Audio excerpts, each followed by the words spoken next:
Let's rank my top 10 directors.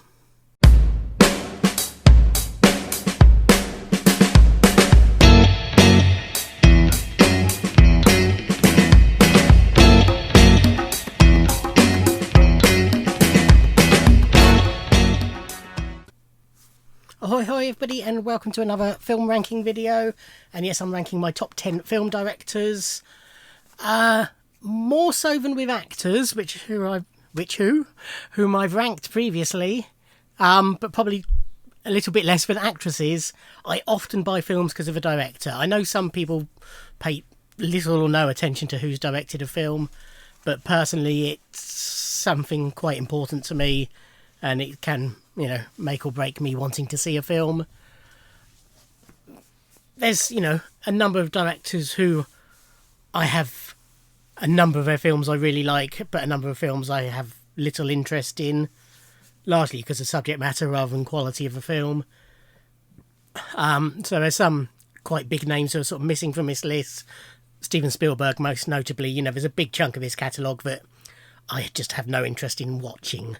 Not because they're bad films, just because they're not the sort of films I want to watch. Ridley Scott's the same. There's some of his films I absolutely love, but there's some stuff that just doesn't appeal to me whatsoever. And all of these are modern film directors. I could quite easily substitute a couple of them for older film directors, Hitchcock, Stanley Kubrick.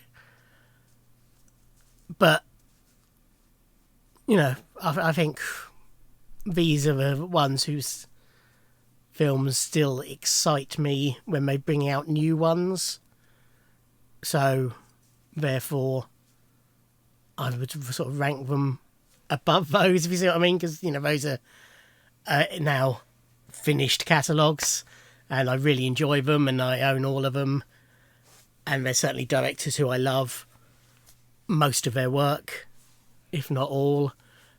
But, these are 10 whose work is ongoing and who still excite me to this day, if that makes sense. But, certainly bear in mind that if, it could be a top 12 with those two in as well. Let me put it that way. But anyway, enough waffle. My number 10 is David Lynch. So David, I do have a bit of a mixed relationship with. There's some of his films which I absolutely adore, and there's some that didn't do much for me whatsoever, and there's a couple I still haven't seen. But certainly in the I adore section are Twin Peaks: Fire Walk with Me, Blue Velvet, Lost Highway, and particularly Wild at Heart, which it's a wonderful, wonderful film. There's other of his work that, I like, but it's not quite up there. I don't quite get Mulholland Drive, I'll be honest. Inland Empire, I remember very little about. Dune has always bored me. I didn't go much on Eraserhead. I haven't seen The Elephant Man. I haven't seen The Straight Story. But yeah, I'm always excited to see what he does, and know there's a good chance that I will love his film. So number 10 is David Lynch. Number 9 is Terry Gilliam. Obviously big Python fan. I say obviously, if you've not watched my channel before, you don't know that, but I am a big Python fan. And, so I've long loved his work related to Python, either directly or indirectly, like Jabberwocky and Time Bandits, that have got Python elements through cast members and writers and things like that. But over the years, I've grown to appreciate his non-Python work more and more. In the last couple of years, I've watched quite a bit that I'd sort of missed. So things like Tideland, which is a film that won't be to everybody's taste, but I absolutely loved. 12 Monkeys, Fisher King. They're all films I've sort of discovered, if you like, quite recently and absolutely loved. I've not seen absolutely everything he's done, I don't think. I'm just going to double check. Oh no, because I haven't seen... I don't think I've seen Brazil. I've got a nagging feeling that I did watch it many years ago, you know, rented it on VHS and didn't really get it. So I'm counting that as I've never seen it, and it is one that I do need to get. The problem is, with all the different versions of it, I'm never quite sure what version to buy. But other than that, I have actually seen all his work. Fear and Loathing in Las Vegas, I thought was visually stunning, but that didn't do a lot for me. Oh no, I haven't seen the Imaginarium of Dr. Parnassus, or Man Who Killed Don Quixote. But I've seen everything else, and yeah, apart from, as I say, Fear and Loathing, struggled, and Brazil, if I have seen it, I didn't get it, if you know what I mean. But yeah, otherwise, love Terry Gilliam. Number 8 is Brian De Palma, particularly early Brian De Palma. We're talking, you know, what people sort of refer to as his Hitchcock period, when his films did owe quite a debt to Hitchcock. Sort of a run from Carrie through Blowout and Dress to Kill, that era, I think, you know, they're all perfect films as far as I'm concerned. Earlier than that, stuff like Sisters, what's it called? I want to say Vertigo because it's very similar to Vertigo, but it's not Vertigo. Obsession. Is that what I mean? Yeah. Yeah, so earlier stuff like Sisters and Obsession and The Fury, really enjoyed. Body Double, I'll stick into that run with from Carrie. So Carrie, Dress to Kill, Body Double and Blowout, I think is a perfect little block of films. Scarface is obviously great, although not as visually Brian De Palma as the earlier work. Raising Cain was really good, sort of a later return to that style. I really enjoyed Phantom of the Paradise. I love his Mission Impossible film. I know it has mixed response. Femme Fatale was great. Black Dahlia was great. I even enjoyed Redacted. Well, enjoyed might not be the word because it's not the most happy subject for a film, but I appreciated Redacted, let me say that. The Untouchables I have seen many years ago. It's a film I haven't revisited. I should really. It's just not really my sort of film, but I will get it eventually. And there's a couple of others of his that I haven't seen, but definitely in my 10 favourites, and a director who I will watch a film just because he made it is Brian De Palma. At number 7 is somebody with quite a limited catalogue, if you like, so far, filmography. But I love all of his films that I have seen, and that's Edgar Wright.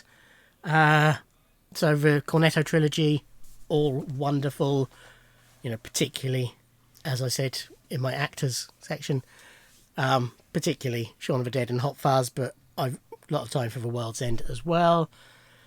Loved Scott Pilgrim vs. the World. Really loved that film. Baby Driver. Wonderful, wonderful. I haven't watched Last Night in Soho yet.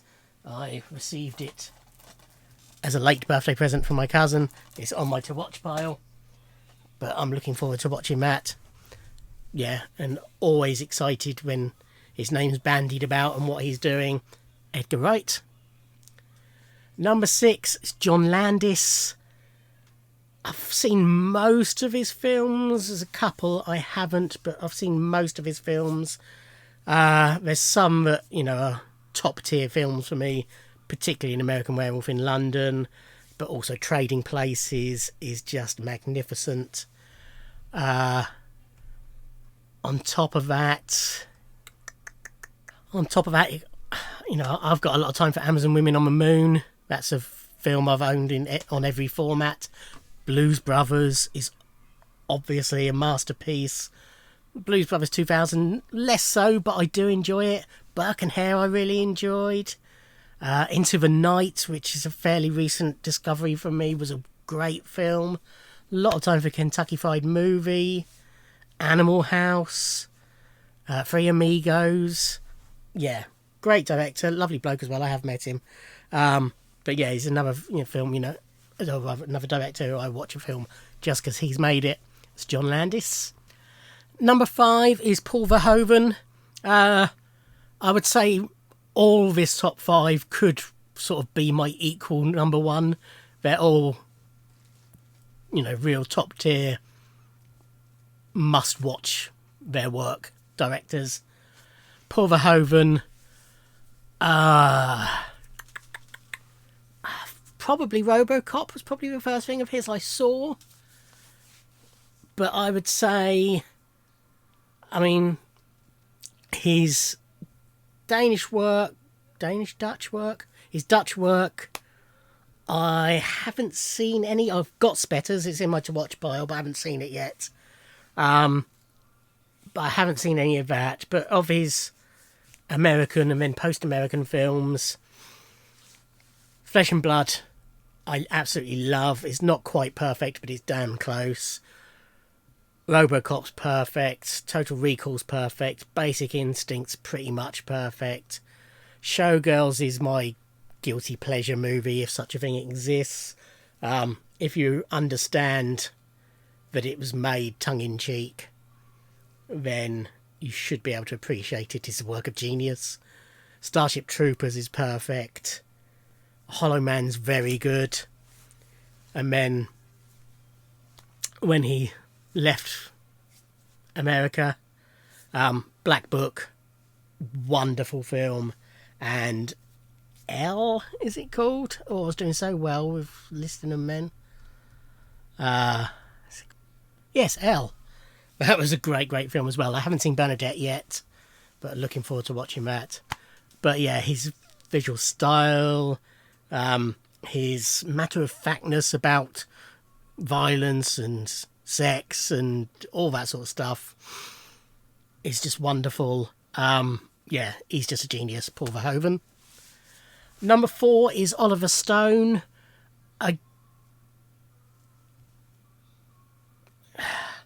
It's a particular period, much similar to Brian De Palma, really, that I absolutely adore.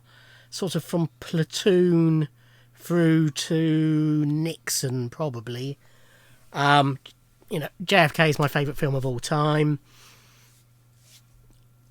Also around that, that sort of era, we had The Doors, which was great. Natural Born Killers. I love, Nixon. Then earlier, I'd even actually extend it beyond Nixon to U-Turn. He wrote, his work as a writer as well is great, and producer. Even, Alexander is really strong. Any Given Sunday is really strong. Savages is really strong. I haven't seen everything. I have Talk Radio in my to-watch pile. But I haven't seen W. I haven't seen his documentaries. But yeah, certainly for he directed my favourite film ever, but also for The Doors and Nixon and Natural Born Killers and U-Turn. Great. Oliver Stone. And he's another director who, that's the thing with quite a few of my favourites, is they have their own distinctive visual style. They don't make films that just anybody could make. Not all of them. And, my number 2 visual... I was going to say visuality, but I don't think that's a word. But the visuals of his film aren't the strong points, but his storytelling and his humour is what appeals, but we'll get to him. Because, yes, number 4 was Oliver Stone, and number 3, and this is certainly true of him, very distinct visual style, and that's Tim Burton. I would say there's only 2 Tim Burton films that I'm not a fan of. I'm not going to list them because he's going to be a fairly soon. What's the word I'm looking for? Imminent. A fairly imminent ranking video is Tim Burton's films. So I won't say what the 2 I don't particularly like are, but other than that, I love all his films. They're always, as I say, visually stunning. There's a reason why, films are described as Burton-esque. He has a very distinct style. Always,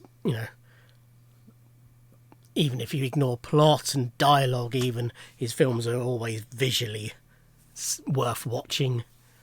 But yeah, he's just made some magnificent films. As I say, I'm not going to go into too much detail because he's going to be an imminent ranking video.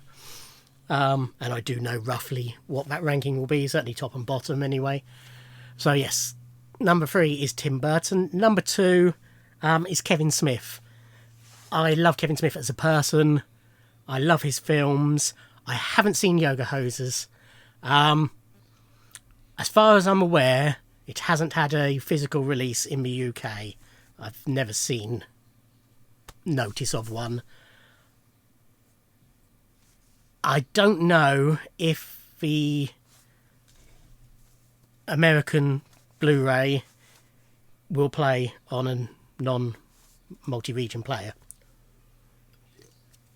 If anybody knows and can confirm that it does for me, that would be great. And then I can order it and complete Kevin. But I first discovered him through Mallrats, went back and watched Clark's, and then basically watched everything else as and when it came out, usually in physical media. Jane Silent Bob Strike Back, I think Jersey Girl, certainly Clerks 2. I saw at the cinema, but everything else I saw on physical media first. But yes, from the View Askew Universe films, which are all great, but also the aforementioned Jersey Girl, Red State is magnificent. I enjoyed Cop Out. It's not a proper Kevin Smith film because he was a director for hire on that one. Tusk, bizarre, but has a charm. Yeah, just really love his work, and as I say, love him as a person as well. And always excited to see what he does next. So number 2 is Kevin Smith. And my number 1, and as I said before, sort of the top 5 are all pretty much joint number 1. But number 1 is, I've put Quentin Tarantino. Again, somebody I'm always excited to see what he does next. I don't tend to go and see his stuff at the cinema. I think Pulp Fiction's the only one I did. But, there was the hype about him leading into Pulp Fiction, following Reservoir Dogs, and people who were around at the time will remember Reservoir Dogs was actually banned in the UK for a while because it was linked to some murders in France. So the only way you could watch it was on bootleg VHSs, which one of my flatmates at university managed to get a copy of. It was like, a 10th generation VHS, so it looked black and white with occasional blob of colour here and there. But so we all sat round and watched that on our, what must it have been at that time, probably in 22-inch square cathode ray tube TV. But really, really enjoyed Reservoir Dogs. Made us excited for Pulp Fiction, so we went en masse to see Pulp Fiction when it came out in the cinema. 3 of us went. I say en masse, it was 3 of us. 2 of us absolutely loved it. It is my second favourite film of all time. The third one didn't get it at all. He couldn't follow the non-chronological timeline. Whether that has changed, over years, I don't know, we're no longer in touch. But yeah, absolutely love Pulp Fiction. But then, yeah, ever since then, have caught everything as once it's come out physically. And I have a lot of time for all of them. I'm not a big Western fan, so Django and Hateful Eight I probably have least time for, but I still really enjoy them, if that makes sense. I will be doing a ranking, but I need to rewatch everything for that, because there's a big sort of chunk that I've only watched once, and so need to refamiliarise myself with before I rank them. But yeah, Pulp Fiction, Reservoir Dogs, The Kill Bills, Once Upon a Time in Hollywood, absolutely adore. But everything's really great. So my number one is Quentin Tarantino. So there you go. Yeah, so as I say, there's some, big names missing purely because, I love a lot of their films, but a big chunk of them hold no interest for me. One I didn't mention amongst those is Scorsese. I haven't watched that many Martin Scorsese films. Goodfellas I adore. Wolf of Wall Street I really enjoyed. Those are probably... I'm trying to think if there's any other... Hugo. I absolutely loved Hugo. Colour of Money. Yeah, I always forget he directed Colour of Money. But yeah, that's sort of the only Scorsese that I've actually seen. So that's why he's sort of not in the list. I'm sure he is great, so I just haven't seen enough of his work to accept that, if you like. No female directors, sadly. There's not many who I've seen enough of their catalogue to include. There's certainly lots of great female directors who I've seen odd films from and really loved those films, but nobody who's so far had a consistent catalogue that's made me excited for their films. Possibly Jane Campion might be the closest to that, but I've not seen everything she's done. I've sort of enjoyed what I enjoyed. I've certainly enjoyed the films of hers that I have seen, but again, she's somebody who the subject matter doesn't always appeal, so I don't watch. Catherine Bigelow's probably the same there. But yeah, I'm sure, another 10 years' time, if I do this list, we'll have some women on the list, hopefully. But yeah, let me know your favourites down below. And, what films in particular you enjoy of theirs. Thank you for watching. Like, comment and subscribe. And I'll see you in another video. Thanks. Bye.